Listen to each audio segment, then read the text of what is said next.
We are back. We are live once again with this Impact Wrestling Under Siege reaction stream. Now, obviously, Impact Wrestling Under Siege has just gone off the air. It was pre-taped anyway. It was pre-taped. It was a show that was taped at the last set of TV tapings. There's going to be another set of TV tapings coming next week in which Impact Wrestling are going to tape about a month's worth of television and the Impact Wrestling Against All Odds Impact Plus event as well. So we're going to do a bit of a reaction stream here. These things don't tend to go super long, sort of 20 minutes, half an hour, that kind of thing. And they're not really much of a review or anything like that. I never like to say there are reviews or anything like that because I don't like to give grades or give stars or give anything like that. That's not really my deal, that kind of stuff. What I do like to do though in these kind of reaction streams is just give opinion, say what I like, say what I didn't like, read the live chats, see what people say, see what people liked and they didn't like about Impact Under Siege or any of the matches or the results or anything like that. It's more of a forum for people to give their opinion on what they saw on the show and what they liked, what they didn't like, all that kind of stuff. So if you do have opinions on the show, be sure to put them in the live chat. You can also put your opinions about tonight's show by sending a super chat as well. Click the $sign. You can put your message on there as well. It's the best way to contribute to the channel. It very much is appreciated. Of course, if you are new to the channel, be sure to subscribe, bottom right hand corner. And of course, if you liked Impact Under Siege tonight, or you do like this stream, smash a like on the like button as well. It really does help us out here on YouTube, go up the rankings, and get into people's recommendation feeds if they haven't seen our videos previously. Before we get into the matches, we'll check on the live chat quickly. Tavon McKenzie says, "Hi, how you doing?" was the first chat in there as always. I really appreciate that, my friend. Alpha says, "Didn't think Fire and Flava would win." Well, that was actually one of my predictions, so I was devastated that I actually went 8 for 9. Out of all the predictions, I got only one wrong, which was the 6-man tag match, which I probably thought was the most likely. I thought that was probably the most likely one to get right, and I got that one wrong. So it's just typical stuff. Anyway, let's get into the matches. Let's get into the matches of the show. So it kicked off with Brian Myers versus Black Taurus. Now, Brian Myers got the victory here, and what I will say is that didn't have a lot of expectations for this one. Felt like a bit of a cold match. I know they've had some stuff on Impact, on Access TV and all that kind of stuff, but was a bit of a cold match going into it, and I wasn't completely sure on what we were going to get from this one. But I must say, I was pleasantly surprised. Now, I always felt that Brian Myers would get the victory. I think he's the more established star, and he's the star that you would probably want to build around if you are Impact Wrestling going forward in terms of the pairing of these two. So I felt that Brian Myers would get the victory, so it wasn't the outcome that was surprising. What I was pleasantly surprised by was Black Taurus. Now, obviously, I've seen him work on Impact, and he does have a kind of similar style to maybe a Keith Lee, in the sense that Keith Lee obviously is a big guy in the ring that can do all of this crazy stuff. Willie Mack's a great example of this as well, and we'll touch on Willie Mack in a second about his match with W. Morrissey. And what I was really impressed by was just Black Taurus's his athleticism in the ring is pretty incredible, realistically. It is pretty incredible, and it's pretty astounding to see. So I really enjoyed Black Taurus's performance in this match. Brian Myers gets the victory, despite having the decay at ringside. You had Rosemary and you had Crazy Steve there, and yet somehow Brian Myers using a thumb to the eye through the mask and then hitting a lariat. That was the finish here. It was just a straight up lariat was to get the finish there. So that was pretty impressive, to be honest. Surprised they went with the finish of just having Brian Myers hit a lariat to get the victory, but hey, look, it's a good victory for Brian Myers. And as for an opening match of the show, and this is kind of an art form that I think is actually a little bit lost, to be honest, is that sometimes previously, for me, certainly growing up, it depends. I mean, I don't know you guys' ages in the live chat or people that watch this afterwards, that when I was growing up watching pro wrestling, a pro wrestling card built, and it built to a crescendo. And the opening match served a purpose. The middle of the middle card or whatever, they all served a purpose. They all built up to the main event, which was the crescendo, was the pinnacle of the show, and then it went off the air. And sometimes over the course of certainly the more last 10, 15 years, the opening match of the show has kind of become a match where, if you're not going on last, you'd rather go on first because you can steal the show going on first. But what I liked about this match tonight is it felt like a traditional opening match, in the sense that, was it, a show stealer? No. And Brian Myers versus Black Taurus is not going to be a show stealer. What I did like about it, though, is that it was a fun opening match. It set a good pace of the show. Didn't last too long. Didn't go on for too long or anything silly like that. Went on for just the right amount of time. And I enjoyed it. I enjoyed it way more than I thought I was going to. For an opening match, like I said, didn't have a ton behind it. I enjoyed it far more than I thought I was going to. So credit to both guys in this match. I enjoyed that, again, more than I thought I was going to. So that was a lot of fun. The next match was the Knockouts tag match. You had Taylor Wilde and Tenille Dashwood defeat Kimberly and Susan. I think the outcome of this one was always pretty likely. I think most people thought that Taylor Wilde and Tenille Dashwood were going to win this one.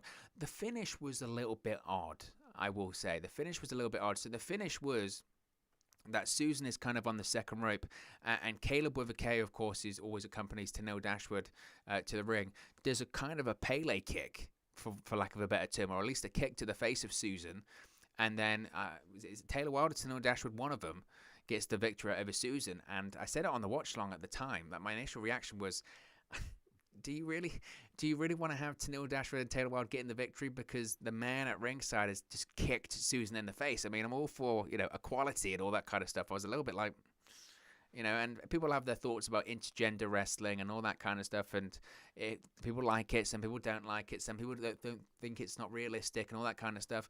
To be honest, and I know this sounds like I'm probably sitting on the fence and all that kind of stuff, I'm slightly indifferent to it. I don't necessarily have too much of a problem, and I suppose this is a company that had Tessa Blanchard, a female, as the world champion. They were the first ever major promotion in North America to have a female as a male world champion. So we shouldn't be too surprised in the sense that we had a finish involving in this match that had an intergender finish in having Caleb with a K kick Susan in the face and allowed Taylor Wilde and Tenille Dashwood to get the victory.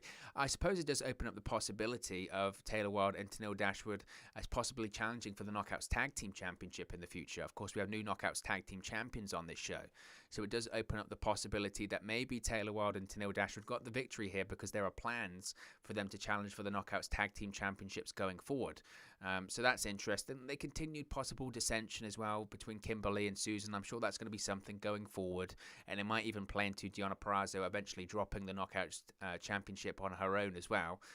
As far as a match, look, there was a lot of matches on this show. There was a lot of matches on this show, and maybe this was a match that it was kind of there. I don't know if it was the best. It certainly wasn't the best match on the show. It was there. It was okay for what it was.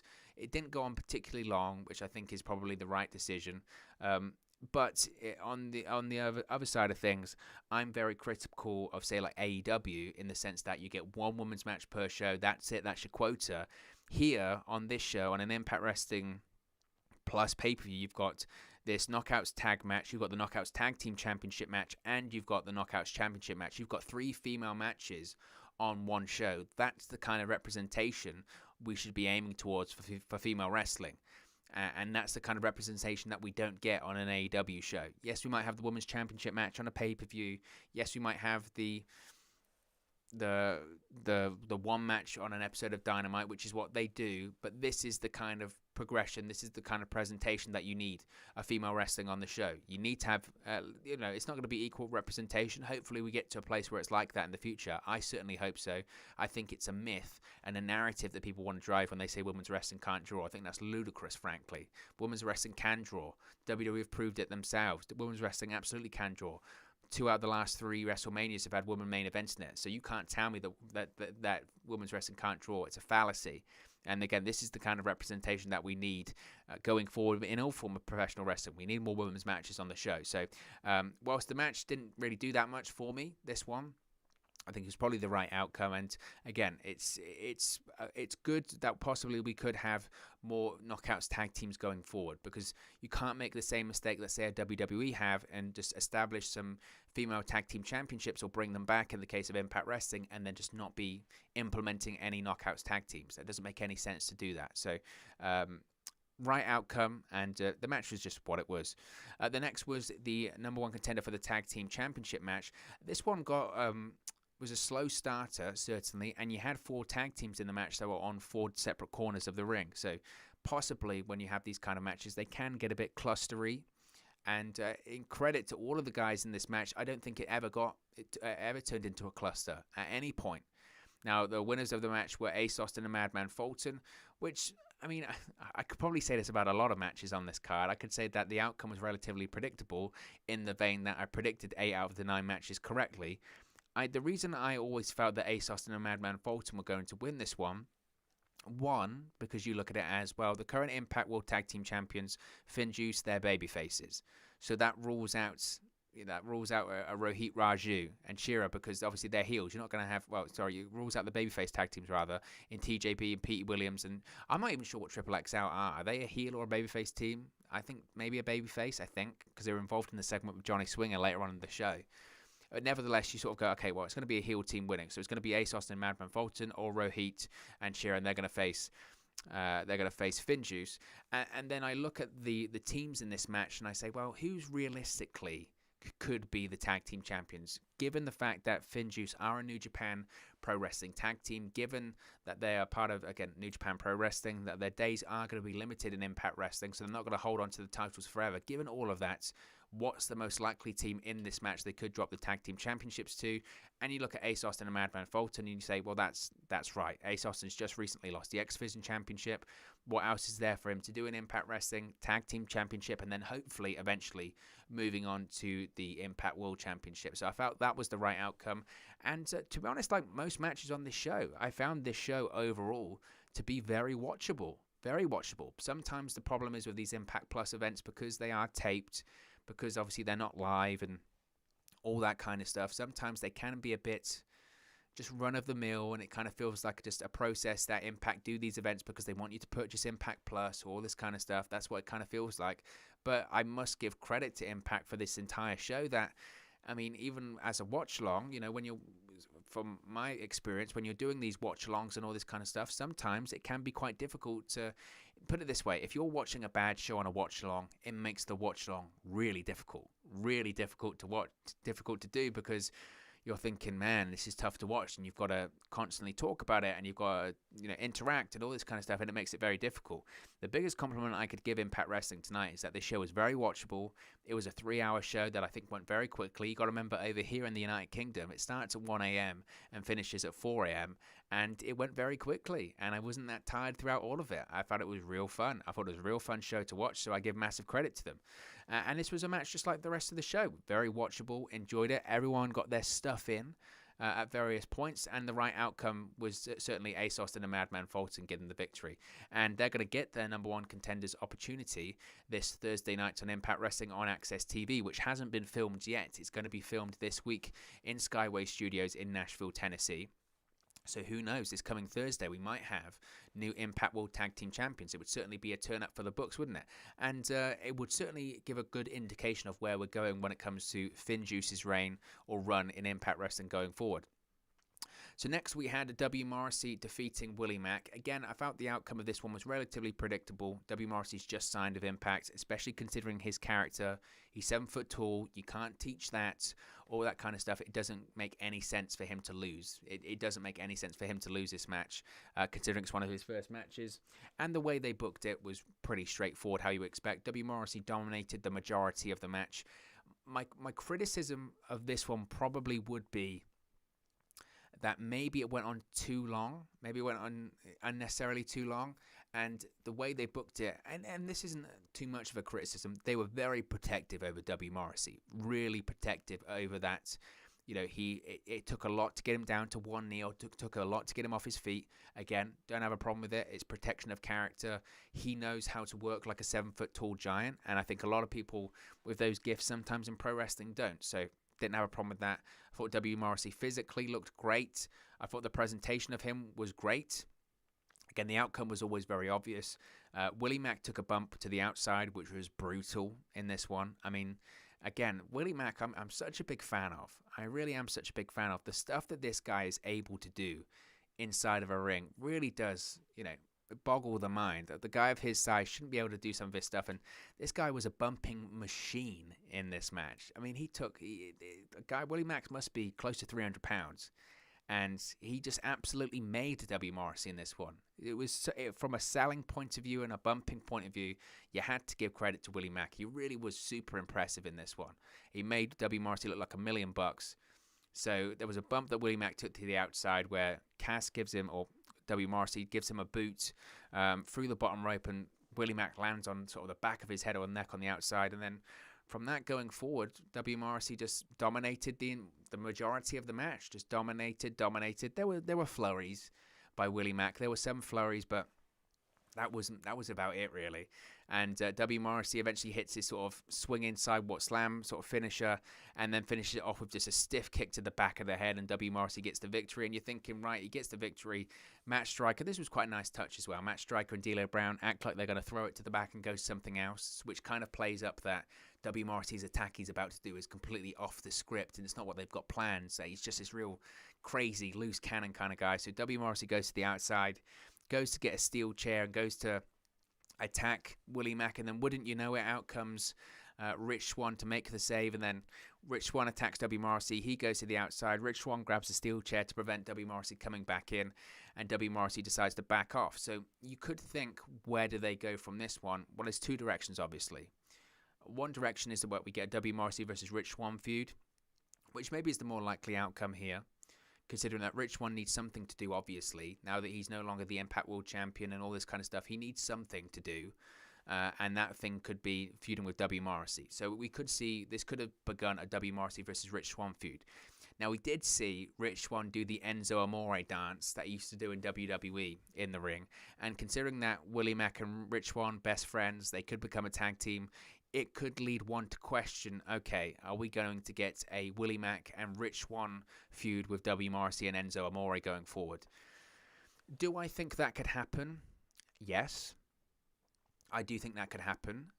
We did see that Enzo Amore did an interview when W. Morrissey debuted in Impact, and he was asked, you know, W. Morrissey, Big Cash, you were tag team partners in WWE, you're friends in real life, are you going to come into Impact? And he kind of ruled himself out of it. I could see it happening. I could see it happening, to be honest with you. I could see a possibility of Enzo coming in and teaming up with W. Morrissey. And we spoke about it on the watch along, that there was a period of time there where the Impact Tag Team division was really strong. And then last year, it just got decimated. Obviously, Ethan Page goes to AEW, his contract expires, the North splits up, the Motor City Machine Gun split up, the Deonna split up. You lose 3 tag teams like overnight pretty much. And they haven't kind of brought new teams in really. So if you add up Rich Swann and Willie Mack, and then you have W. Morrissey and Enzo Amore, or Enzo, whatever you want to call him, you get 2 pretty established tag teams. You build that up, and you get a tag team feud. Again, I don't know if they're going to go in that direction. I don't know if W. Morrissey just wants to do his own thing. That's kind of what Enzo said in those interviews, is that, no, I'm not going to come in, not because I don't want to, but, you know, W. Morrissey, Big Cass, whatever you want to call him, Kaz XL, he's doing his own thing at the moment. He's doing his own thing, and he's happy doing his own thing. He's overcome his demons, his addictions. He wants to put his career and his life back on track, and he's going to do that doing his own stuff. So I don't really know if what we're going to see. I would think maybe we get W. Morrissey versus Rich Swann, but it depends what Willie Mack's doing. Willie Mack's contract is set to expire this year. Hopefully he re-signs with Impact. I think he's a great talent. I really do think he's a great talent, and I think he's someone that Impact should look to re-sign. The issue is once it becomes a 2 versus 1 situation, you're just waiting for eventually Enzo to come back in. And Kaz has teamed with Enzo on the independent scene. I believe briefly after post-WWE there might have been a bit of beef, but there certainly isn't anymore. They're good friends. So I wouldn't be surprised. And obviously, as I mentioned, Impact Wrestling are taping. They are taping. They're taping a next batch of Impact Wrestling this week at Skyways Studios. So who's to say that a deal hasn't been reached and Enzo Amore won't be part of the next set of TV tapings? Only time will tell. And I'm sure if they do show up in Impact, lots of people will talk about it, and that's what Impact want. Impact want people to talk and watch the product. So maybe for better or worse, we might see an Enzo and Big Cass reunion inside of an Impact Wrestling ring. So next up, we have the Knockouts Tag Team Championships, and we have new Knockouts Tag Team Champions as Kiera Hogan and Tasha Steelz defeated Jordynne Grace and Rachel Ellering. Now, this was actually one of my wildcard predictions, and the reason I went with this is because there was a report that came out. It was a Fightful report. Fightful Select reported this, and huge credit to them because, once again, they continue just to absolutely nail it when it comes to their reporting. Their exclusives and their insider information is just spot on. It really is spot on. They said that there was planned for at least one major title change at the recent Impact Wrestling TV tapings. At least that was planned. It might not have happened. They don't know. And as we were all going through it, we did a video about it here on the channel. Everyone said, well, maybe it's the Knockouts Tag Team Championships. The only problem is that the Knockouts Tag Team Championships had just changed hands recently. So it felt like a bit of a hot shot, move it back and forth. So because of that, I went, you know what, I'm going to go with Fightful on this one, and I'm going to say it's the Knockouts Tag Team Championships that changed hands, and it was. As far as the match, I thought the match was okay. I think if we're going to say, I'm not one to be really like, oh, that was the worst match on the show. If I was rating these matches 1 through 9, this would probably be in 9th position. The reason I would say that is, and I asked this on the watch along at the time, I asked when Rachel Ellering had gone pro, because I just felt she just didn't get into this one. She just didn't get into one. The timing was off. It was there was a lot of hesitancy, and it just kind of, I don't know, it just didn't really work. It just didn't really work. And the finish was very surprising. Not the fact that the titles changed hands, because, like I said, I predicted that might happen. But it wasn't even Rachel Ellering that took the pin. It was Jordynne Grace. Jordynne Grace took the pin in this one, which, again, was very surprising. You would have thought that the knockout that just re-signed with the company, a multi-year extension, she would not only retain her title, but she would also not take the pin, right? The only thing I can think about this is that Jordynne Grace re-signed with Impact, was it last week? And Impact Wrestling taped all of this a couple of weeks ago. So maybe was this kind of a thought process of when they taped this, Jordynne Grace was already out the door, or they thought Jordynne Grace, well, she hasn't re-signed, so we've got to get her to drop the titles, but also you've got to do the favors on the way out of the territory, right? So maybe that was the case there. I don't know. That's speculation on my part.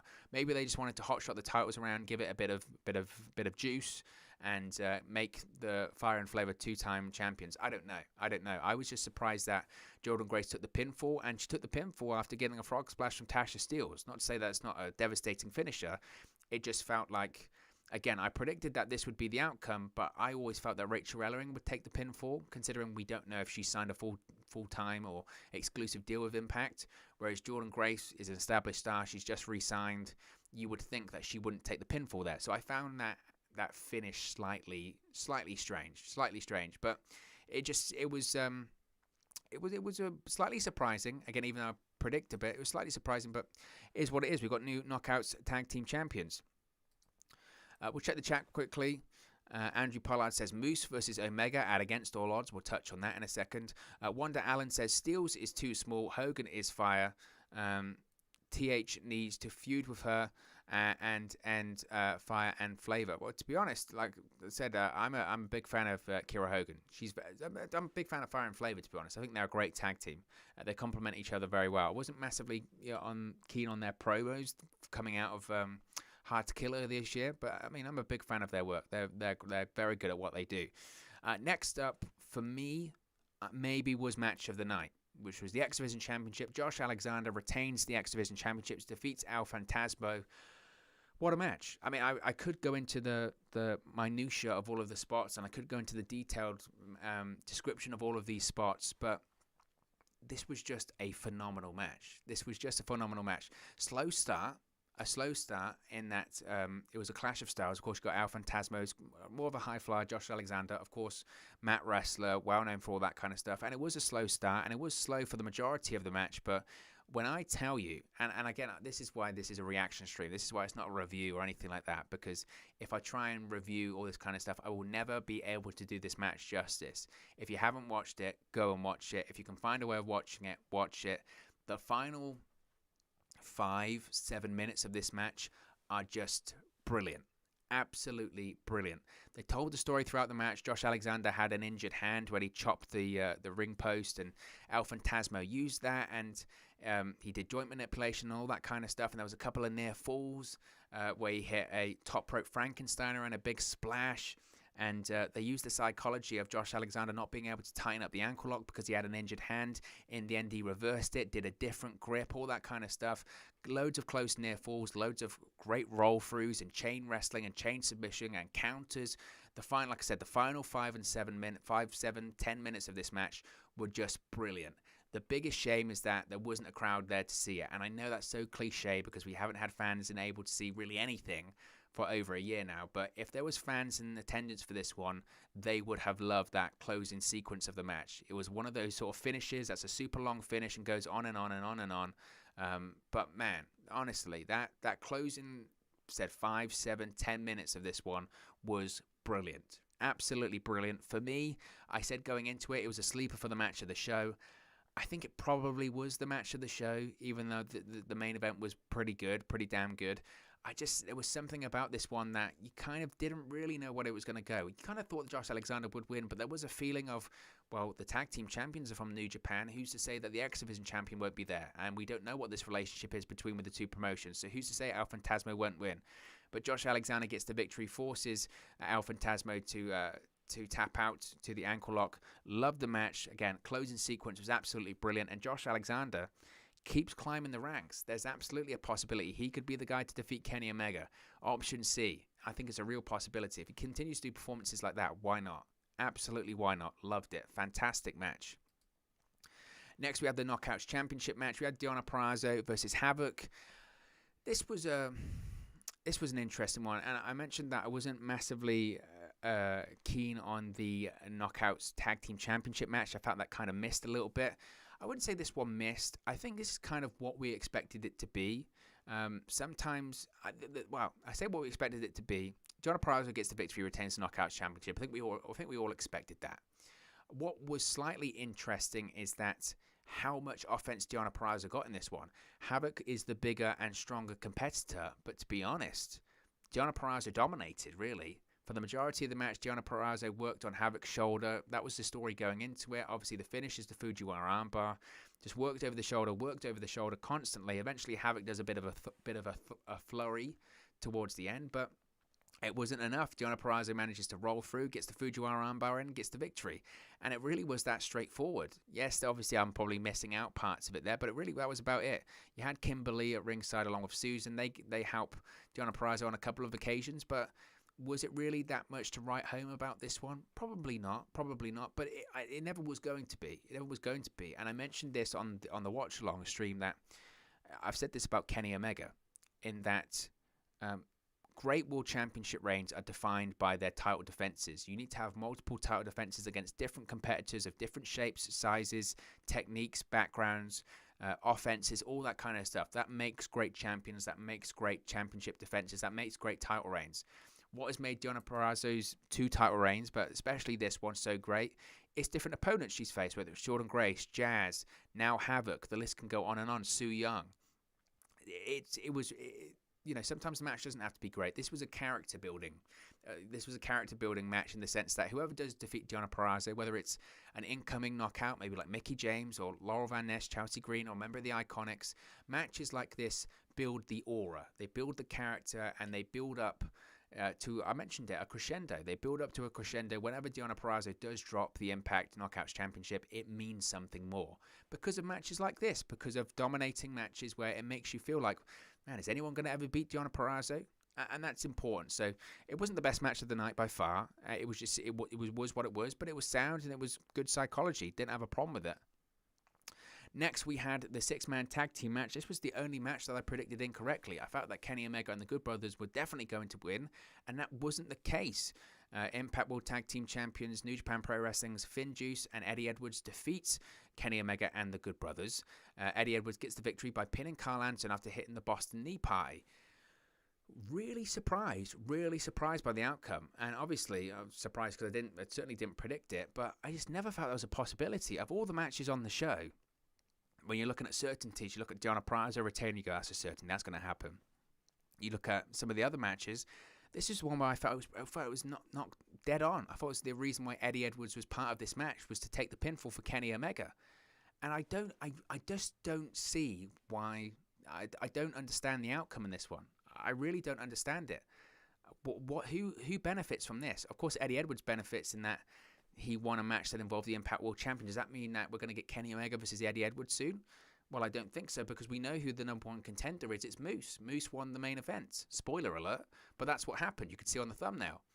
So I felt this match should have been to continue to build up the momentum of Kenny Omega, build up the aura of Kenny Omega with all of these championships. It's not like Kenny Omega took the loss by any stretch of the imagination, but if the Good Brothers lose again, they're getting paid a pretty penny to be under Impact Wrestling contracts, and they're the highest paid jobbers on the roster. Karl Anderson eats another pinfall again.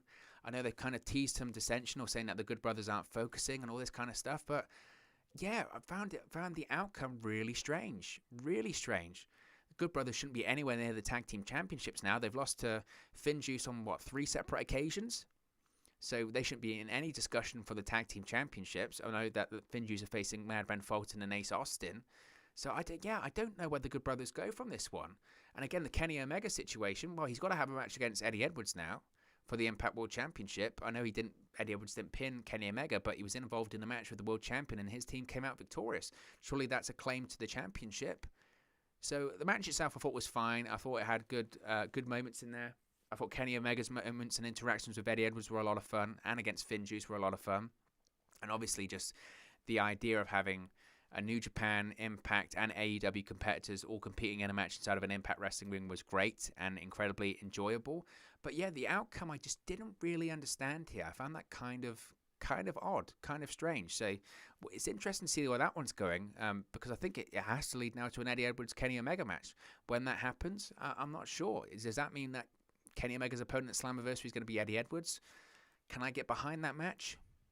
I mean, it's okay, I suppose, but it's just slightly odd. And then we had the main event. We had the number one contenders match. The winner of this match was going to become the number one contender for the Impact World Championship. Sami Callihan versus Chris Bay versus Chris Sabin versus Trey Miguel versus Mack Cardona versus Moose. And as I predicted, Moose gets the victory in this one. Interesting that Sami Callihan looked to have the match won, and then the Good Brothers, Doc Gallows and Karl Anderson, come down to the ring. They prevent Sami Callihan getting the victory, which allows Moose to get the victory. He takes out the knees of everyone, keeps taking out the knees of Chris Sabin, and then hits the spear to get the victory. And Moose is the number one contender. So Moose is going to be facing Kenny Omega against all odds. This was my prediction going into it, and I think this is the way it's going to play out. Moose's contract obviously expires next month in June. Against all odds is in June. The upcoming set of TV tapings could be the last TV tapings for Moose.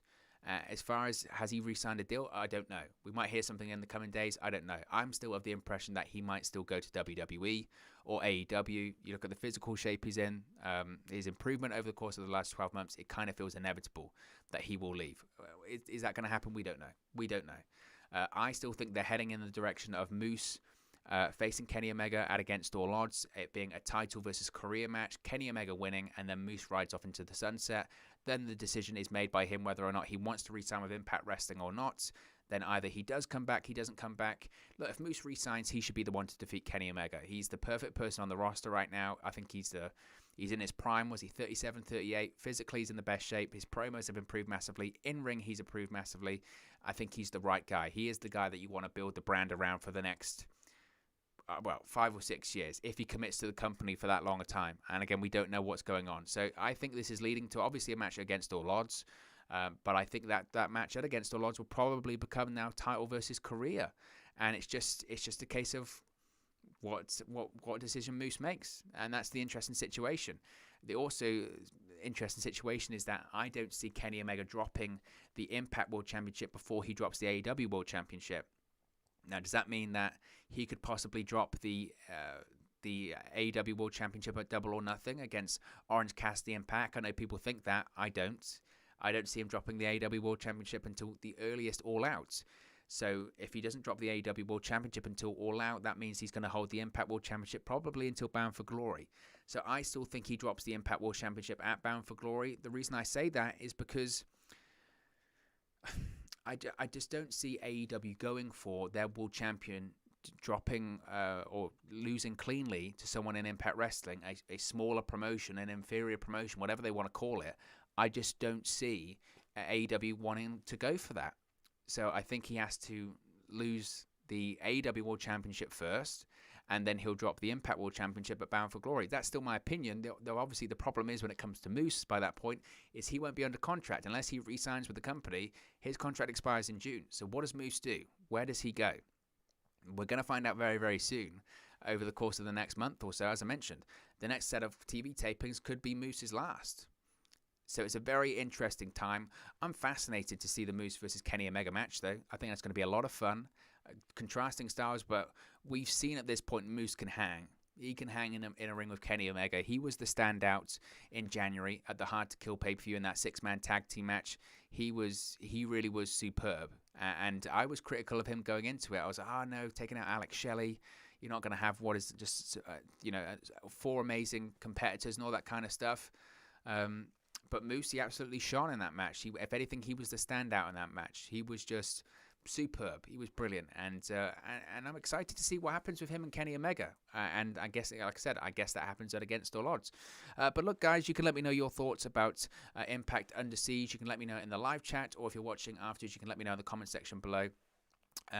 Really enjoy interacting with you guys, talking about Impact Wrestling, AEW, WWE, New Japan Pro Wrestling, all things pro wrestling here on the channel. So be sure to get involved with the community, drop a comment below. All opinions are welcome. If you have enjoyed this video, please do smash a like on the like button too. Really does help us out here on YouTube, go up the rankings and get into people's recommendation feeds if they haven't seen our videos previously. But most importantly, if you haven't already, please do subscribe to Wrestle News 365. You can do that by clicking the bottom right hand corner of the screen right now, or if you wait a few seconds, there'll be a subscribe button at the end of this video along with another video for you to watch. Thank you very much for watching, listening, streaming. However you come across this stream today. Thanks, guys, for everyone for tuning in for the watch along earlier as well. Really enjoy interacting with you guys. It was a lot of fun tonight. We will be doing a watch along for WrestleMania Backlash tomorrow night, or as it is over here in the UK, later on today. So we are going to be doing that as well for WrestleMania Backlash and a reaction stream as well. So same place, same time, again on Sunday or wherever you are in the world. We're going to be doing one for WrestleMania Backlash. Look, guys, thank you very much for watching, listening, streaming. However you come across this video today, and I'll